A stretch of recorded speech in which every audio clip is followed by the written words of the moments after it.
Salam hörmətli izləyicilər, yeni bir video ilə qarşınızdayıq. Bu videoda sizlərə pensiyaların artımı ilə bağlı son məlumatları çatdıracağıq.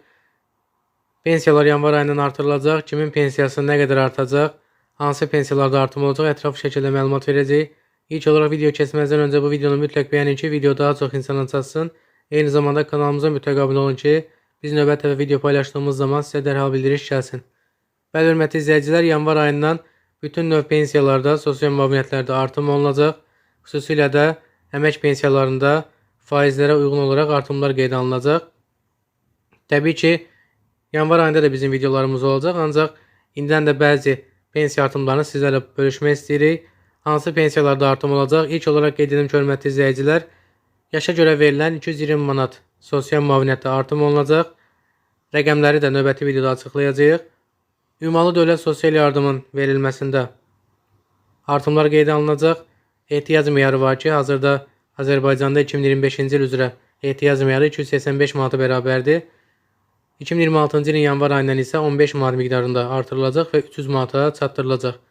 Təbii ki, digər artımları sizlərlə paylaşaq. 320 manat əmək pensiyası nə qədər artırılacaq?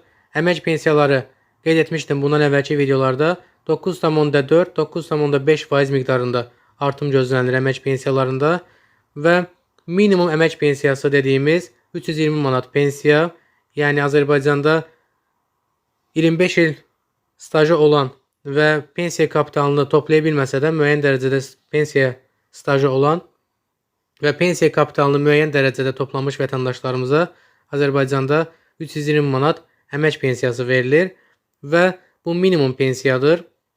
Minimum pensiyanın əvvəlki rəqəmi 280 manat təşkil edirdi. Yanvar ayında, bu il yanvar ayında həmin pensiya 40 manat miqdarında artırıldı və hazırda əmək pensiyalarının minimum məbləği 320 manat təşkil edir ki, bu məbləğ də yanvar ayının 1-dən etibarən 30 manat miqdarında artımı gözlənilir, yəni 9,4% miqdarında artım qeydə alınacaq. Hörmətli izləyicilər, qeyd etdiyimiz kimi yanvar ayından bir çox sosial müavinət və təqaüdlər artırılacaq, əmək pensiyaları və minimum əmək pensiyası da artırılacaq.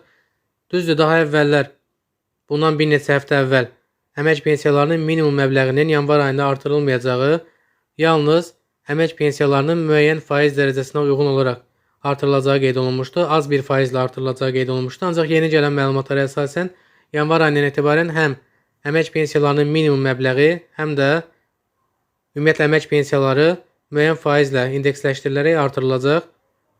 Faiz dərəcəsini bundan əvvəlki videoda paylaşmışdıq. Əmək pensiyaları məsələn 393 manat əmək pensiyasını paylaşmışdıq və 9,4, 9,5% indeksləşdirmişdik həmin pensiyanı və yenidən 9,4% indeksləşdirdikdə 36 manat, 36-37 manatlıq bir artımdan söhbət gedir. Əmək pensiyalarının, yəni 320 manatın minimum məbləği isə 350 manata çatdırılacaq, yəni burada da 30 manatlıq artımdan söhbət gedir və bu da təxmini ilə 9,4%-ə bərabərdir. Yəni 30 manatlıq artım elə 320 manatın 9,4%-ni təşkil edir. Ortalama 30 manat miqdarında artımın qeydə alınması gözlənilir yanvar ayından. Eyni zamanda bir çox sosial müavinətlərdə də artım olacaq. Qeyd etdiyim kimi ünvanlı dövlət sosial yardımın ehtiyac meyarında artım olunacaq. Bu da sosial yardımın artmasına səbəb olacaq. Digər sosial müavinət və təqaüdlərdə də artım olacaq. Veteran pulu ilə də bağlı məlumatımız olacaq. Onu növbəti videoda mütləq paylaşacağıq hörmətli izləyicilər. Əmək pensiyalarının isə artım faizini 9,4, 9,5% olaraq hazırda ilkin məlumatlara əsasən bu faiz qeyd olunub. Təbii ki, bu faiz arta və azala bilər. Ona uyğun da biz məlumatlarımızı yeniləyəcəyik və növbəti günlərdə də yeni videolarımız olacaq bu barədə. Bugünlük videomuz yekunlaşır hörmətli izləyicilər. Bu videonu mütləq bəyənin ki, video daha çox insana çatsın. Eyni zamanda kanalımıza mütləq abunə olun ki, növbəti pensiya videolarından sizin də xəbəriniz olsun. Növbəti videoda görüşmək ümidi ilə.